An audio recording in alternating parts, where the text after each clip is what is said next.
It's going to get worse before it gets better. We've all heard it, we've probably thought it, maybe even said it at some point in our lives. Things are going to get a whole lot worse before they start to turn around. It's what we're being told repeatedly about the economy. It's what hardcore optimists believe about climate change. And it is so often what we most hope to be true when life seems to be becoming unraveled and we are left hanging by a thread. As important as hope can be, and as tempting as it can be to focus only on the things have to get better part of the story, sometimes life's deepest lessons are to be found in the hard bits and the rough patches. In a quest for immediate gratification in our pop-a-pill culture, we can easily be seduced into thinking that this life can be lived without hardship. I sometimes find in myself and sometimes in others a misplaced sense of entitlement, a charming but false notion that life should somehow be free of struggle and of sacrifice. Aren't we then sometimes startled to learn, to really learn, the almost unbearable truth that there isn't necessarily a cure for everything that ails us? You could argue that we come by such surprise honestly enough. We are bombarded with endless offers of magic potions and potent elixirs, the promise that there are shortcuts to well-being, that happiness can be bought, and that more stuff will set us free. It is a powerful myth, and it makes for a provocative modern religion, a religion now practiced far and wide to devastating effect to our bodies, our souls, our relationships, and our planet. A religion that says that we can have and be and become without ever counting the cost, because there are none. This is a religion that I mindlessly practice more than I care to admit, and I'm guessing that maybe you do too, at least from time to time. But it is not my true religion, and I suspect it is not yours either. If we desire to live a life of integrity, though, we must summon the courage to look at our lives, to grapple with the distance, however great or small, between our true religion and our lived religion, between our highest ideals and how we actually spend our days on this earth. I believe that doing so is some of the most vital work we undertake in this world. I believe it is the work that draws us together in this community. And I believe it is why that you routinely come to this place, because you long to make the religion that you profess the religion that you practice. That, by the way, is the shortest and simplest definition I know of what it means to be a Unitarian Universalist, to make the religion that you profess the religion that you practice. But too often, as you use, we settle for an easygoing, low-cost religion rather than engaging ourselves in a genuine quest for deeper, richer meaning, letting our religion require something of us, something real, and something that may well come at a very precious price. As I've said to you 1,000 times, Unitarian Universalism is not a do-what-you-want, believe-what-you-will religion. It is not that simple, and it is not that easy. Undertaken with intention, however, it is one of the most demanding religions of all, because our faith asks us to put our values into practice and to be awake to the world and our place in it. While this faith offers tremendous latitude for each of us to work out the core of our own beliefs, this same freedom can carry with it a great danger. Because if we're not careful in our picking and our choosing, we can skip over the challenges and the harder religious bits, and in the process assemble for ourselves a faith that is lacking in nutrients. It can be like going through the buffet line and ending up with a plate full of desserts. Sure, it may taste great, but it will not sustain you over the long haul. An enduring faith is forged in the crucible of struggle with life as it is. An enduring faith is forged in the crucible of struggle with life as it is. This is, for me, the enduring lesson in the reading that I shared with you a moment ago.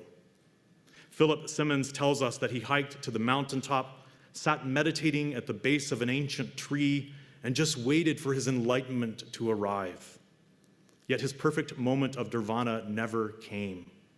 Instead, what he got was a bug bite and the insight that maybe the miracle he was seeking was actually the ant itself. He writes, "More than in those ancient trees, more than in the mountains, more than in the vast space stretching out before me, the true nature of the sacred was revealed to me in the humble climbing of an ant, after an intriguing smell perhaps, or the pleasing salty taste of skin. It was the ant that returned me to the world, that called me to another way of worship, the way of all things ordinary and small, the way of all that is imperfect, the way of stubbornness and error, the way of all that is transitory and comes to grief. The ant was my messenger, calling me back to a world that in truth I had never left." True religion calls us into the world, not out of it. It calls us to contend with the hardship that is at the very heart of being human. And sometimes it truly, literally bites. While I am moved by Simmons' insight about the ant, what makes his story all the more powerful is that when it was written, Simmons was a relatively young man who knew that he was dying. Diagnosed with ALS, the degenerative and fatal condition that would eventually take his life by slowly paralyzing his body, he was coming to terms, both literally and figuratively, with learning to fall, what he describes as our work of learning to live richly in the face of loss. He goes on to say that he found strength in embracing the paradox that we deal most fruitfully with loss by accepting the fact that one day we will lose everything.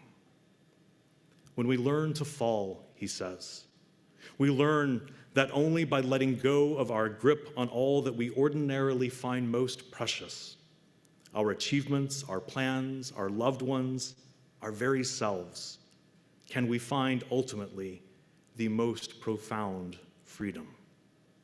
In the act of letting go of our lives, we return more fully to them. As profound an insight as this is, it is not entirely new. It was central to the teachings of the Buddha.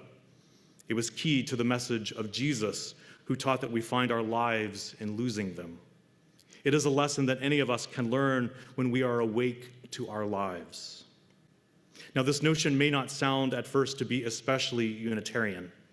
Proudly independent and self-reliant, we don't often talk of giving up our grip on life, of letting go of our control, or at least our illusions of it. Yet we are, of course, made of the very same stuff as everyone else. Our bodies will give out. Sadness can fall across our lives at any moment. Tragedy can strike us like anyone else, and it most certainly does.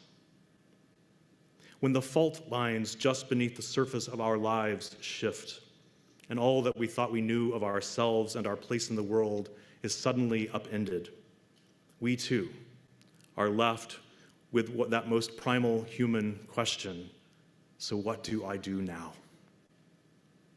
Simmons, who was for many years the editor of the Unitarian Universalist World magazine, says that we simply have to learn to fall. He says that when we learn to fall, we learn to accept the vulnerability that is our human endowment, the cost of walking upright on the earth. Shortly before he died, at the age of 45, having beaten the odds and lived for a decade with ALS, Simmons' alma mater, Amherst College, awarded him an honorary doctorate, commending him for, quote, confronting the very palpable evidence of his own mortality. Would that it were so, that we all might earn such an honorary degree. My colleague, Victoria Safford, points out that Simmons did all of that writing and all of that listening, all of that watching, noticing, and loving the world all while he was wasting away. Which, she astutely adds, is what each of us is doing at various velocities. And so we are. Ashes, ashes, we all fall down. But the trick in learning to fall is to do so with grace and towards grace, to fall into life even as we fall towards our death. For in doing so, we may well find our way to freedom and to the fullness of life itself. To be sure, on the way down, there will be ants, those tiny messengers of the divine, calling us through pain and distraction to notice and to cherish what it means to be fully alive. This isn't in any way a call to glorify suffering, but it is an invitation to use it, given that it's so abundantly available anyway, as a tool that unlocks our soul and opens us up to our own lives. In the reading I shared earlier, Robert Walsh says that when the great plates slip and the earth shivers and the flaw is seen to lie in what you trusted most, look not to more solidity, to weighty slabs of concrete poured, or strength of cantilevered beam to save the fractured order. Trust more, he says, the tensile strands of love that bend and stretch to hold you in the web of life that is often torn but always healing. Such trust can be hard to come by. It can be difficult to trust that if we fall, when we inevitably fall, that we will be caught and held in the arms of something bigger and beyond us. But may that fear of falling be to us a teacher. May it point directly to our vulnerability, that we might see it for what it is, our very most common bond with every single person on this planet.